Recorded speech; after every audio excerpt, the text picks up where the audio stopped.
Hi, everyone. Hey! Oh, you're so awake. That's the last coffee break, isn't it? Well, it's really good to be here, and thank you for sticking with the energy towards the end of the session. I really appreciate it. So aside from all of that very impressive sounding stuff, which doesn't sound like me, I run an organization called the School of Good Services now, and we provide training and coaching and upskilling in basically all of the skills that we need to do to be designers in organizations, which most of the time is not actually design. Most of the time it's stuff like this. So things like writing business cases and leading our stakeholders and prototyping services and building service literacy for everyone around us. So everything that's not design is mostly what we train in. And the reason why I started this business was because I wrote a book 4 years ago now, which feels like a lifetime. Never release a book in the middle of a pandemic, by the way. It will really give you an identity crisis. But anyway, people did read it. And in that book, there are 15 principles of good service design. And these are them. These are hopefully nothing that is particularly revolutionary to you if you've not come across them before. They are the fundamental basics of what we need to do to produce a good service, which is why they're the principles of good service design, not the principles of amazing service design. All of that other stuff is the stuff that you need to do your user research in. But the reason why I wrote this was because I was so bored of saying the same things over and over again. Things like, make your service easy to find. We don't need to discover that over and over again. Anyway, I'm not going to talk about that. And I'm also not going to talk about this. I was Director of Design for UK government for 7 years. I'm going to use some examples of it, but like I said, I'm not going to talk about that either. But what I am going to talk about today is bad services. Who is working on a service that they think qualifies as bad service right now? Oh, yeah, okay. Who has worked on one before that might be bad? Yes, we have all done it, yeah. They're out there everywhere. So I'm going to talk a little bit about why they happen, and hopefully this will be a bit of a sort of cathartic session for you. And I'm also going to talk a little bit about how we get out of this mess, because it's the afternoon. I don't want to depress everyone completely. But I am going to start with a story, and it is a bit of a sad story, and it's a story that I think really exemplifies what we mean by bad services. And this is a woman called Vivian Groom. And Vivian Groom looked after her mum for several years as a carer because her mum had dementia. And Vivian is one of thousands, millions of carers who are unpaid, who look after family members because they can't look after themselves anymore. And doing that type of job is hard, not least because Vivian is not a young person herself, and she has a life and a family and a job to have. So Vivian, at the time, earned about £6.50 an hour. She worked for a supermarket, and she received a benefit from the UK government called the Carers Allowance.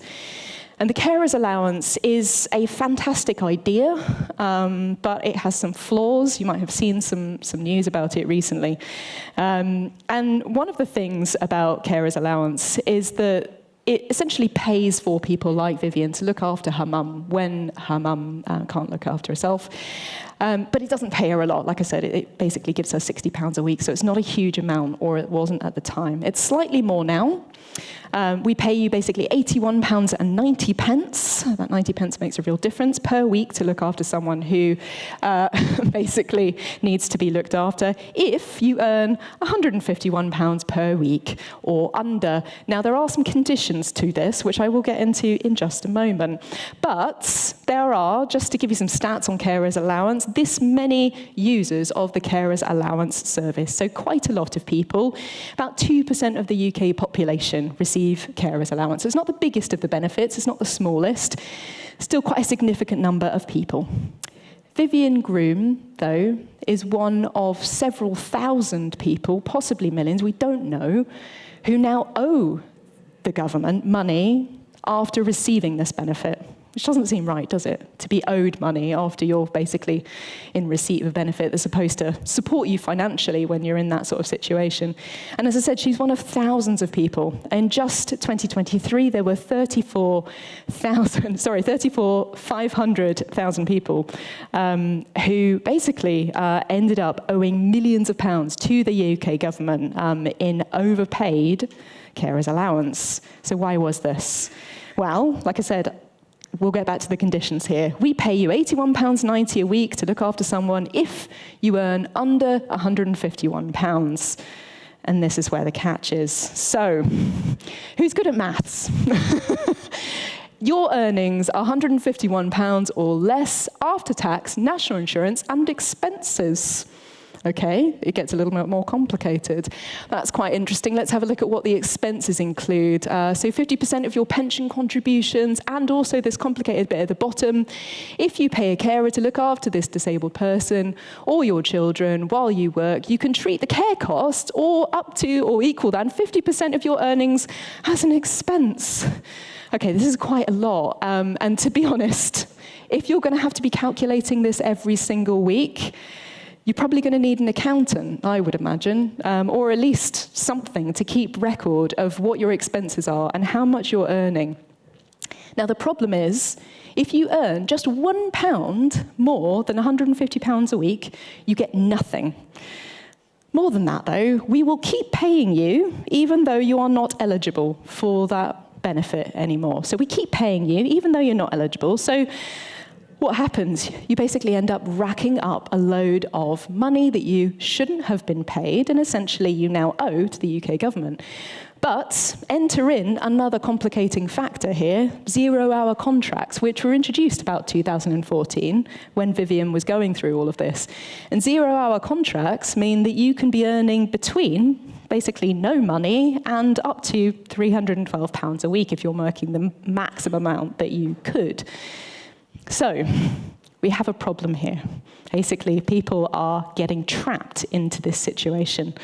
They are accidentally earning more than they should do on a week-by-week basis, either because they can't keep track of all of these expenses, or because they're working low-wage jobs, their income is going like this all over the place. So, what was DWP's solution to this? We are progressing an enhanced notification strategy as part of our ongoing commitment to customer engagement, which will help ensure that customers fulfill their obligations to inform DWP when changes in their circumstances have occurred, building on existing communications. So basically, we're going to send you more text messages and more notifications to tell us when you earn more than £151, which is, I'll be honest, not the problem. And I think it's kind of obvious that that is not the problem here. Basically, what we have done here is we have created a problem that you have a responsibility to avoid as a user, and then it's your problem to get out of it. Now, what's weird about this is that this is not an isolated case. This is, I think, a weird pattern that is going on that I think it's probably the biggest pattern in service design that we haven't really spotted, and we definitely did not consent to, by the way. I don't think anyone is deliberately designing this, where basically our users are responsible for everything that happens to them when they use that service. We bear no responsibility for what happens. Now, like I said, carers allowance is one example. You can read about it. There's lots of quite harrowing stories that are going through the press at the moment. Thankfully, we're starting to kind of surface some of them. But another great example of this particular design pattern of basically making our users responsible for everything that happens to them when they use a service is something that happened in 2019. Does anyone work for Airbnb here? No, you don't have to out yourselves, it's all right. But don't know if anyone remembers, but Airbnb basically ended up in the Court of Human Rights against Paris in 2019, which is quite an interesting thing to see on a legal document, Airbnb versus Paris.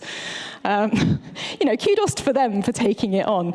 But the reason why they ended up in court was because the Parisian authorities, basically the tourist board in the city, were trying to basically make Airbnb conform to quite an old retail law called the Hugot Law. And the Hugot Law basically says that you need to kind of act ethically as someone who is renting property. So you need to not completely fluctuate your prices. You need to not offer different houses to different people. You need to not be prejudiced. There's all sorts of different things that are wrapped up within operating as basically a letting agent in Paris. But this is the Hugot Law. In case anyone is interested, you can go and have a look at it. I wouldn't advise, it's very, very long. But long story short, they lost their case. And they lost their case because they managed to prove that they were an information society service. Has anyone heard of information society services? No, I don't blame you. Now, when I think of information society services, I don't know what you think about, but I think about something like this. Where somehow there are thousands of services just sort of being introduced to society in some kind of bizarre debutante ball. That's not what it is. I really wish that it was. The Information Society Services is actually a really fascinating piece of legal legislation that was devised right back at the very beginning of the internet. So when we wanted, companies to be truly international, and we wanted, e-commerce to happen from different countries and different ways, and we wanted to basically create a kind of almost a no man's land where digital companies could operate with the freedom of not being basically kind of restricted by the laws of the country that they were in or operating in, we created a new law.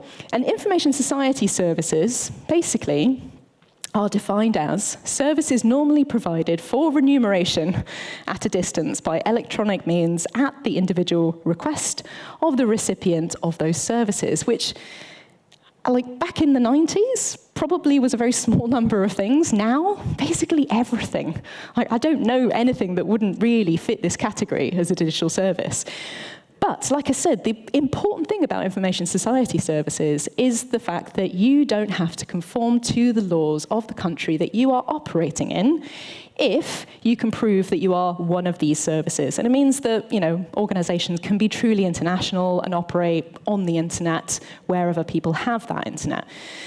But in this argument, it was quite an interesting case of how we think about services in this world. Because Airbnb basically argued that they were an information society service because no one actually turned up from Airbnb at the property when you were renting it. So, I think it's quite an interesting kind of stretch going on here. And anyway, I won't make you read all of this. But to summarize, if it didn't happen in real life, it didn't really happen. So they're not really renting properties because Mr. Airbnb doesn't turn up at the door to give you the key. And also, they're not there to answer the phone when things go wrong and various other things. So Mr. Airbnb doesn't exist in real life. So therefore, it's not really a retail and rental service, and therefore it does not have to conform to French laws. But as anyone who has ever encountered kind of laws around services, or anything else indeed, laws just represent what we already believe as society. And we believe that being a digital service basically means that we can break rules that we apply to everything else in the world, which is quite interesting. And I'm going to take a little drink of water. I have a habit of talking very, very quickly. Anyway, so we don't accept this from physical products. If you were releasing a car into the market, you would have several thousand different points within that vehicle that you needed to test. Same with even really small products that really re-release into the market. This is a list of products that were recalled in the UK in the last few months. And my favorite down here is the Lactals UK recalls seriously melting pot because the glass pot might break when it's heated. So just to explain what a Lactals melting pot is, it's basically a microwave fondue. So don't go to the UK and accept a microwave fondue from anyone, it might break. But my point being, basically, we will recall physical products for very, very minor things, very minor infringements, but we will not recall digital services. We don't apply those same rules. And we hold the digital world and the service world differently accountable to the physical world. And I think it's partially because we just haven't really caught up yet. But there are loads of examples out there in the world. This is a great one. Anyone suffered from the £60 boarding pass fee from Ryanair? Yeah. It's technically in their terms and conditions, by the way, which I had explained to me when this has happened to me many times. But of course, you don't read the terms and conditions. They're like that big and that long, so no one's going to read them. And if you turn up to the airport without your boarding pass or without the app and you don't have the internet to download it, £60 please, thank you very much. Or something a little bit more abstract. If you've bought insurance, you probably will have used one of those comparison websites, Compare the Market, those sorts of things. They give us a really great picture of the features and functions of that insurance product and how much we're going to pay for what limits on what different things, and it looks great. But if you break your arm in the middle of the night in a country that you weren't supposed to be in, at an altitude that you weren't supposed to be in, is it going to be paid for? Who knows? So we buy products based on price with these sorts of things, but we have no idea what the service is. We don't know that they have a 24-hour claim support line, or they don't, or if it's outsourced to somewhere where we can't get access to it, or it's a premium rate phone number. We don't have to declare any of those sorts of things. In government, this is starting to have a really big impact as well. We're starting to see a lot of services move to being API first. Now, APIs are great for government services. It means that, if you want to interact with that particular service remotely via another piece of software, so say, for example, you want to use your own tax software to do your business taxes, you don't have to integrate with, HMRC. But what we're starting to see is an increase in the number of API-only services. Basically services where the only way you can interact with that service is through an API or through a third-party piece of software. Now, I don't know about you, but basically this is a privatized service. But I've been in hundreds of meetings where we've talked about this, and no one has once mentioned that essentially what we are doing is we're privatizing a public service to a basically private set of organizations, and no one can use that public service anymore. So that's kind of interesting. Now, there's a really brilliant quote. There's been lots of really brilliant quotes today, hasn't there? But this one from Victor Papanek always sort of springs to my mind. Victor Papanek, obviously, kind of a real kind of big name in design, but he said that there are few professions more harmful than industrial design, which was kind of true at the time. If you were building a car and you built it wrong, or a playground or something like that, then, that's a pretty dangerous thing to get wrong. But I think we need to kind of update that way of thinking, that actually there are few professions more harmful than industrial design. Well, service design is one of them. Sorry. So, like I said, I'm not here to depress you today. Why are we here? Why did we get to this situation where we have this kind of unconscious design pattern where we make all of our users responsible for basically all of the bad things that we do? And how critically do we get out of this mess? Now, I think the answer to this is service literacy. Our awareness of services and their impact in the world, so that we don't end up in that situation where we treat them differently to the physical world around us. So asking ourselves really critical questions like, what does it mean to provide a service? What standards do we hold ourselves to as providers of those services? And for me, that's made up of three things, three really, really simple things. Firstly, seeing services in the first place. This might sound like a really, really basic thing to say, but the vast majority of the problems that we have in our organizations is because we have a different understanding of what our services are to what our users think our services actually are. So this is a trick question, but where's the one profession where we don't actually know what we're designing? I think it's service design. The amount of service people who are working on those services who cannot explain to you what their user thinks that service actually is and how that might be different to their understanding is quite frightening.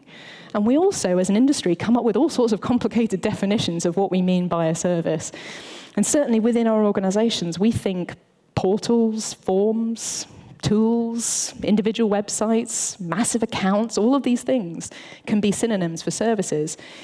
But to our user, a service is something that helps them to do something that is quite straightforward, something that they are going to write down on their to-do list, or they're going to type into Google or ask a friend or family member for support with, something like learn to drive or buy a car or employ someone. These are the things that we see and interact with as services. But the really tricky part of this is that we don't get to decide what our service is as an organization. Our user does by what they are looking to get done. And this is a lesson that we learned really the hard way on gov.uk. Gov.uk is a big website. If anyone has used it before, you'll know it includes everything from tree felling licenses to visas and immigration and everything in between. 500,000 pages, about 1.7 million visits per week. But does anyone ever go to the homepage? No. Of course they don't. They end up looking for that thing they're trying to get done. And if they find it on gov.uk, excellent. If they don't, what they end up doing is phoning someone in government to ask them what they need to do. And the reason for this is because what goes on to gov.uk is more this kind of stuff. This is the unsexy side of gov.uk. This is a list of some of the services that you might find there, if, of course, you can find them. And you can see, even just by looking at this list, this is not simple or straightforward to understand. If you don't know what any of these things are, you probably wouldn't be able to guess. We love also a backronym. So we come up with the acronym first, and then we name the service. And my favorite by far is a service called ARAMS, which is the Sheep and Cattle Tracing Service, and is the name for a male goat. So yeah, never let it be said that a civil servant doesn't love a good pun. Not a good way of naming our services. And actually, aside from being quite funny for us, causes massive problems for our users and massive amounts of costs that we don't need in our service. And you can see here, number 8 is contact the DVLA. So contact the Drivers and Vehicles Licensing Agency for the top things that people are looking for on gov.uk, which means that the 8th most popular service on gov.uk is a phone number. Ooh, awkward. Not supposed to be a phone number, you're supposed to use the digital services. By the way, also, that isn't just people who can't use a digital service for various different digital exclusion reasons. This is the vast majority of people who are trying to use gov.uk and cannot find what they're looking for. And the problem we've got is basically Google is the homepage to our service. I mean, whether or not our service is online or offline or half online and half offline, Google will be the homepage of where people start. And what we have in the UK government, and what many organisations have when they have a big long list of complicated names, is a big pile of Google fails. So things that people will not be able to find unless they already know what they're looking for. And how do you know what you're looking for if you've never found it before? You don't. So we end up basically with a big pile of stuff that people can't find.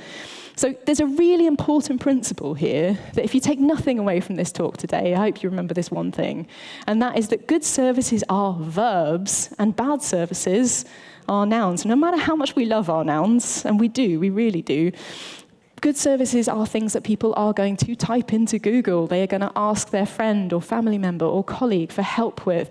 They are not things like statutory off-road vehicle notification or charity letter forwarding service or, and I would, I'm really sorry, add e-portal, I something, my something, or hub something. No.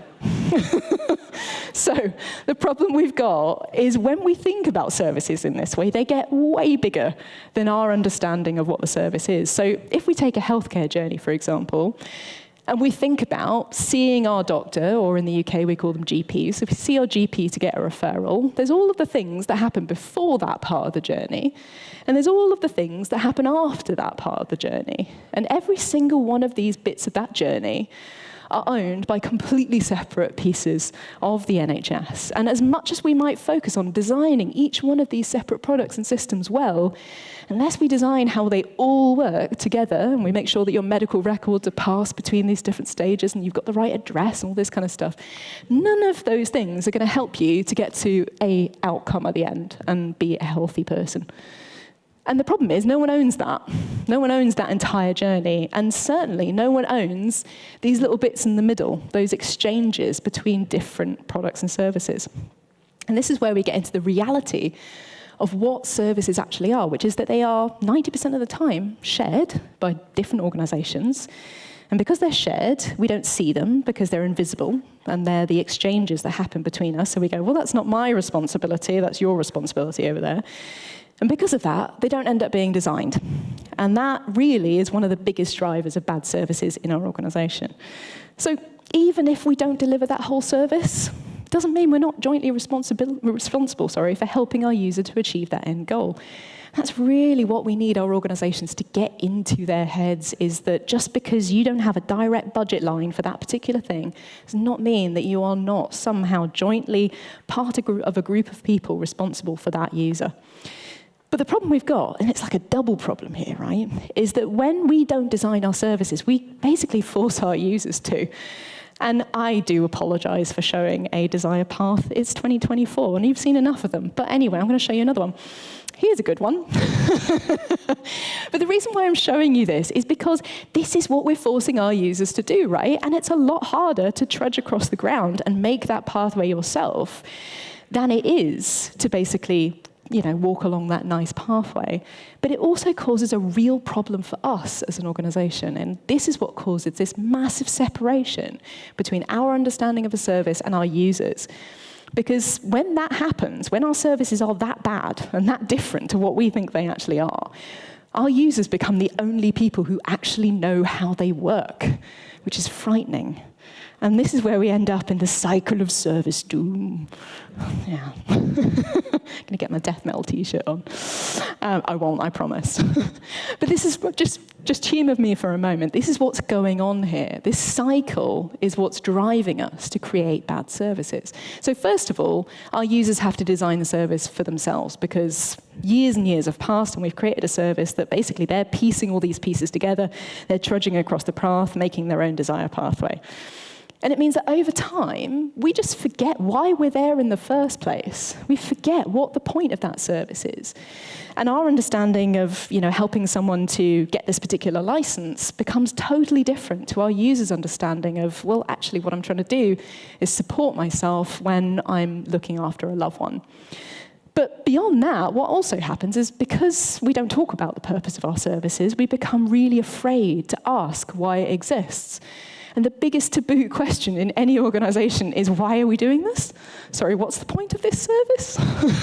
You can ask that for like 6 weeks at the beginning of a project, but after that, it's a very unwelcome question. I can feel some laughs. It's definitely happened to me. But because of this, we end up making really bad decisions, because we don't talk about why we're there, and we just collectively agree that, okay, we just need to make this product faster, not better. And then, of course, we make worse services over time, and then our users have to design them. We start the whole thing again. So before we design anything, we have to acknowledge that it exists. For us to design services, we have to share the same understanding of what that service is with our users, which means that the first rule of service design is to agree what the service is that we are designing, which is by far the hardest part of any particular project that we're working on. So that's seeing services. But the next thing I want to talk about very quickly is understanding what makes a good one. Now, the reason why I wrote the book Good Services was because I kept hearing people say, well, it depends, Lou. This dog grooming service over here is very different to this benefit service over here, which is true. They are very different services. They have very different user needs. But there are some things that I'm sure, as designers, you will recognize on every single service that you are working on. And they are things like, you need to be able to find the service. We need to make sure that ultimately people can find it. They can use it without already being an expert in it, not reading reams of text in order to be able to use it. They can start it and finish it, and if they lose their mobile phone in the middle, they can still use it. All of these things are really basic, fundamental parts of delivering a service. But even though we all need those things as users, it's a bit like that metaphor of the dentist always has the worst teeth, or the hairdresser has the worst hair, or whatever version of that metaphor we have. When it comes to our own services, those things completely fly out the window, and we think it's totally reasonable to do things that ultimately we would never accept of any other service. So, like I said, 15 principles of these. They are free and on the internet if you want to read them. But the last thing I want to talk about here is committing to designing those services. Now, this is probably the last and most difficult part of service literacy. And that is committing the people and the time and the money and the permission and the space to be able to ask that really big question about, why does my service exist in the first place? And is it genuinely doing what I am supposed to be doing? Now, when it comes to service design, unfortunately, or rather fortunately, depending on what you prefer doing, service design is about 10% design. 10% of that really awesome stuff where we work out what the user journey should be and how it should work and what the strategy should be, all these amazing things. 90% of our job is meetings. And 90% of it is basically creating the conditions for services to happen, for that good design to happen. And that can be all sorts of different activities, because everything in our organization affects the way that our services work. Everything from our data, from the governance, for financial models. It's almost easier to list the things that don't affect our service than the things that actually do. So how do we create an organization that can deliver good services is the question. Well, the answer that I keep getting back from people is, well, it depends. You know, organizational change is complicated. It's culture. Everything's really, really difficult. And yes, it is hard. But I don't think it's that complicated. Having now worked with hundreds of different organizations, I hear the same thing over and over and over again. And just as there are similarities in the things that our users need of our services, there are also a lot of similarities in the things that our organizations need to do to be able to deliver those services well to our users. And these things will be, like the principles of good service design, hopefully not surprising. These are things like being able to understand who our users are and what they need from us, and to not treat them with contempt or resentment or suspicion, or all of the things that we hear as the mood music sometimes in our organization. Remembering the purpose of our service and why we're doing it in the first place. Without knowing that, there's no way that we can track back to actually understand whether or not our service is doing what it's supposed to do. Or knowing how well our services are performing. The amount of services that are out there that we have no metrics on whether or not it's doing well is slightly frightening. Or, this is a big one, allowing our staff the freedom to learn and respond to the things that they learn is another big element of this. Now, we know what these things are, and we know them so well that actually they were encoded in some guidance by the CIA in the 1940s on how to stop progress from happening. And the reason why I show you this is because it's a fantastic way of realizing that actually a lot of what we take for granted as just traditional management culture is actually so effective at stopping progress that actually we managed to weaponize it in the 1940s. And this is a guide called the CIA Simple Sabotage Field Manual. It includes some absolutely blinding advice if you ever want to stop stuff from happening. Bring up irrelevant issues as frequently as possible. My favorite. Where possible, refer all matters to committees for further study and consideration. Attempt to make those committees as large as possible, never less than 5. So if you find yourself in a meeting with more than 5 people, just start asking some questions. Anyway, this is well worth a Google rabbit hole after this session. It's a really fascinating guide. And ultimately, like I said, is some of the things that we really take for granted about our management culture just genuinely being very effective at disrupting things that we don't want to happen. Or this one down here, advocate for caution, be reasonable, and urge fellow people to basically avoid haste, which might result in embarrassment and difficulties later on. So many good ones. Or insist on perfect work in relatively unimportant products. I have done that. I'm so sorry to the people who Anyway, so I'm going to be slightly controversial here in that I don't think the answer to this problem is confidence. I think the answer to this is to basically develop the skills that we need to do this 90% of the work and to accept that that is our jobs. Confidence is this weird thing where we never think that we have enough of it. And actually, it's the people who often, hold their hands up and say they are not confident people, that they do not have confidence, that often are the most effective at change because they're the people who put in the effort to understand who else is in the room and what they need to hear. And I think it's kind of time to stop gaslighting ourselves. Again, maybe it's controversial, but I think sometimes it's not you, sometimes it's them. But that doesn't mean we don't need to learn all of the skills that are required to be able to circumnavigate those 5-people meetings or the insistence on perfection in lots of different ways. So this is the time for me to talk about what's stopping us from delivering this work. And I'm writing a new book at the moment, which is why I'm a little bit like, oh, this is an interesting idea, and this thing over here. So thank you for bearing with me, because my brain is a million different things at the moment. But there are 10 causes of bad service design that I have noticed in all of the years that I've been working with hundreds of different organizations, and I'm going to talk to you about them now. I'm going to run through them, and imagine that I'm playing some like game show music in the background. So, at number 1, you don't know what outcome you're trying to achieve. You don't know why your service exists. No one talks about it anymore. And it's just, we just accept that the way that we do what we do is just the right answer to the right question, and we don't question what that question is. The second one is we don't know who our users are or what they need, or we actively distrust, dislike, or we think those users are wrong. The third one, we don't understand our materials. How many times have we been in meetings with people and we think that ultimately the problem that's happening in the background is that that person possibly does not know how the internet works? Now, I really don't, I'm not pointing any names here, and sometimes this is us as well, I should say as well. As designers, we need to understand our materials as much as everyone else does, as much as a carpenter understands wood, we need to understand the internet. But our clients and the people we work with do as well. Next one, we don't know what our services are. As a result of all of these things, we don't know why they exist, we don't know who our users are, therefore we don't know what the service actually is. And we've got a totally different understanding of it to our users. We don't measure whether or not our services are working. This is a big one. You're doing too much with too little.